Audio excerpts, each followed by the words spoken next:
नमस्ते साथियों, सशक्त भारत से मैं डॉक्टर आर के वर्मा। शेयर, सब्सक्राइब और लाइक करिए। अमेरिका का चुनाव हुआ, ट्रंप जीत गए। ट्रंप के जीतने पर मित्रों 3 लोगों ने सबसे पहले बधाई दी। उनमें हमारे प्रधानमंत्री मोदी जी हैं और इजराइल के प्रधानमंत्री नेतन्याहू हैं और सऊदी अरबिया के प्रिंस सलमान हैं, जिनको मोहम्मद बिन सलमान MBS कहते हैं। इस पर आपको थोड़ा सा आश्चर्य हुआ होगा, मुझे भी हुआ था। देखिए, मोदी जी ने इसलिए दी कि मोदी जी और ट्रंप की पहले से बहुत मित्रता है और ट्रंप ने यह कहा भी था कि मैं हिंदुओं का सम्मान करता हूं और हिंदुओं का जिस तरह प्रताड़ना हो रही है बांग्लादेश और जगहों पर, मैं चिंतित हूं, मैं उसे ठीक करूंगा यदि मैं जीतूंगा, क्योंकि हिंदू कम्युनिटी अमेरिका में भी बहुत है। तो लिहाजा मोदी जी तो सबसे पहले उनको बधाई उनको देना ही था। अब आए इजराइल के नेतन्याहू, उसमें भी इजराइल के बारे में देखिए, अमेरिका ने अभी तक भी इजराइल को सपोर्ट करी, लेकिन ट्रंप के आने से डिसाइसिव सपोर्ट होगी। डिसाइसिव सपोर्ट का मतलब समझते हैं? निर्णायक। निर्णायक इसलिए होगी कि ट्रंप का इजराइल से कहना था कि भाई जो कुछ करना है जल्दी जल्दी करो, काम को खत्म करो जल्दी से। वो बात बाद में करते हैं। फिर आते हैं सऊदी अरबिया के प्रिंस सलमान पर। प्रिंस सलमान के बारे में अगर आपको ना मालूम हो तो मैं बताऊं, वो बहुत बड़े रिफॉर्मिस्ट की तरह उभर रहे हैं, सुधारक के रूप में। इस्लाम में सुधार विलोम, इस्लाम में सुधार कभी होता ही नहीं है। वो मानते हैं कि हम बेस्ट हैं, हम में सुधार की जरूरत नहीं है, हमसे ज्यादा महान कोई नहीं है। लेकिन प्रिंस सलमान, अगर मैं कहूं कि टोटल अन इस्लामिक काम सऊदी अरेबिया में कर रहे हैं तो मैं गलत नहीं होऊंगा। और हो सकता है कि कुछ काम ऐसे हों जो वो ना कर पा रहे हों और करना चाहते हों। उनके मन में एक हल्का सा फियर होगा कि अगर करेंगे तो लोगों के कान खड़े हो जाएंगे। उन्होंने बहुत सारे रिफॉर्म्स किए, एजुकेशन में रिफॉर्म्स किए, मदरसों में रिफॉर्म्स किए, पिक्चर हॉल खुलवाए, लोगों की पोशाक में चेंजेस लाए, बहुत सारे उन्होंने रिफॉर्म्स किए। उनके रिफॉर्म्स पे कान खड़े होने के बाद भी सऊदी अरबिया में कोई प्रतिरोध नहीं हुआ। लेकिन साथियों, आपको मालूम है कहां प्रतिरोध हुआ? भारत के अंदर। कहां? उत्तर प्रदेश के अंदर। कहां? बरेली में। बरेलवी जो इस्लाम का बहुत बड़ा सेंटर है, उन्होंने ज्ञापन दिया कि भाई साहब ये जो सऊदी प्रिंस कर रहे हैं बहुत गलत कर। अब यही बताइए बरेली का DM क्या करेगा? लेकिन वो DM के थ्रू सरकार को ये कहा कि आप कहिए उनसे कि ऐसा ना करें। ये कन्वर्टेड हिंदू, भारत के जितने भी मुसलमान हैं सब हिंदू हैं बेसिकली, 5 से 10 पीढ़ी पहले के हिंदू, वो ऐसा कर रहे हैं। खैर, ये तो बात पब्लिक डोमेन में जो मैंने बताई। अब इसके आगे मैं बताता हूं कि 4 देश ऐसे हैं जिनकी हुलिया बैरंग है। 4 देश ऐसे हैं जो बड़े परेशान घूम रहे हैं। बात शुरू करते हैं कनाडा से। ये जो जस्टिन ट्रूडो नाम का प्राणी है, मुझे तो सरफिरा लगता है। खालिस्तानी आतंकियों को पनाह दे करके उनके भरोसे आप चुनाव जीतते हैं। ट्रंप के जीतने के बाद एक शिफ्ट आया कि 1-2 खालिस्तानी आतंकियों ने को अरेस्ट कर लिया इन्होंने। लेकिन ये मत सोचिएगा कि डर के मारे अरेस्ट किया ना, अरेस्ट उनको बचाने के लिए किया कि कहीं उनकी हत्या ना हो जाए। लॉरेंस बिश्नोई पीछे पड़े हुए हैं, तो कहीं हत्या ना हो जाए तो बचा लें। और इसके बाद भी अगर अमेरिका साथ ना दे तो कैसे बचाना है इन आतंकियों को? देखिए जरा इस आदमी की सोच। मैं समझता हूं पाकिस्तानी सोच से भी ज्यादा खराब सोच अगर किसी की है तो ये ट्रूडो जो कनाडा का है, और जो देश में माहौल बना रहा है। कनाडा एक दिन पाकिस्तान बन के रहेगा, ये आप लिख के ले लो। लेकिन अब ट्रंप के आने के बाद कनाडा और ट्रूडो दोनों की हालत खराब है। क्या होगा आगे इसका अंदाजा आप लगा सकते हैं। इसके बाद किसकी हालत खराब है साथियों? बांग्लादेश। बांग्लादेश में जो मोहम्मद यूनुस है, वो उनका जो बाइडन, उन्हीं का साथी, उनके साथ मिलकर के बांग्लादेश का इन्होंने तख्ता पलट किया। अब बड़े परेशान घूम रहे हैं, क्या होगा? अब शेख हसीना भी इनडायरेक्टली ट्राई कर रही हैं कि फिर से तख्ता पलट हो, क्योंकि ट्रंप तो बिल्कुल लाइक नहीं करता मोहम्मद यूनुस को, और ट्रंप पहले भी कह चुके हैं।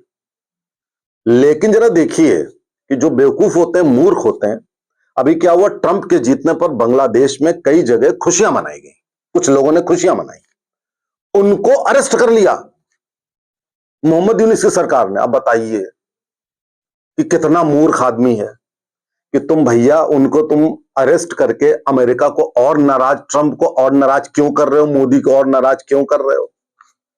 तो कहा ना कि ये इस टाइप के जो मूर्ख हैं इनको कोई शिक्षा दी नहीं जा सकती। लेकिन साथियों, ट्रंप ने शपथ अभी नहीं ली है, जनवरी में जैसी शपथ लेंगे तो बांग्लादेश का फिर से तख्ता पलट होना लगभग निश्चित है। फिर से ये जो जिस तरीके के जो आतंकवादी माहौल बांग्लादेश में हो गया था, कंपनियां बंद हो गई, फैक्ट्रियां बंद हो गई, आर्थिक मंदी आ गई, थोड़ी थोड़ी चीजों की भी किल्लत हो गई, ये सिर्फ आतंकियों के कारण हुई। इसमें बदलाव आएगा। संभव है कि शेख हसीना फिर से बांग्लादेश में आ जाएं और फिर से बांग्लादेश का माहौल बदल जाए, हिंदुओं की प्लाइट सही हो जाए। तीसरा देश है मित्रों पाकिस्तान।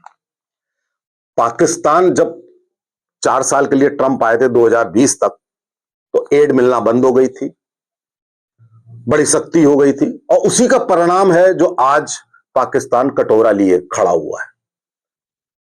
अब जो पाकिस्तान है उसकी हुलिया यह बैरंग है कि एड तो मिलनी नहीं है, किसी भी सूरत में एड नहीं मिलेगी।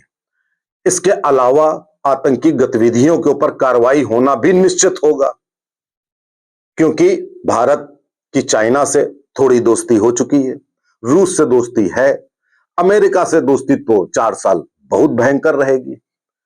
तो पाकिस्तान को यह मालूम है कि उसका हश्र अच्छा होने वाला नहीं। संभव है कि पाकिस्तान के 4 टुकड़े हो जाएं। बलूचिस्तान अपने को लिबरेट करने की पूरी कोशिश कर रहा है, तो कम से कम बलूचिस्तान तो लिबरेट, साथियों लगभग 99% लिबरेट हो गई होगा इस टेन्योर में, और अगर ब्रेक हो जाए तो इससे बढ़िया क्या बात है। तो पाकिस्तान का तो यह हश्र है। अब मित्रों चौथा देश है ईरान।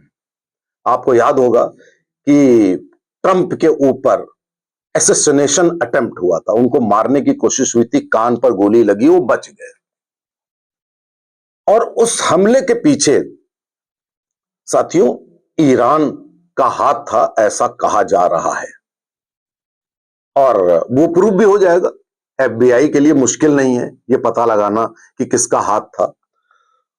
ईरान ने अपने पैरों पर कुल्हाड़ी मार ली है। एक तो ईरान ने 2 बार इजराइल पर अटैक करके कुल्हाड़ी मारी, दूसरा उसको सोच लेना चाहिए था कि ट्रंप आ सकते हैं, ट्रंप को तुम मारोगे या अटेम्प्ट करोगे तो वो एक दिन रिवील हो जाएगा।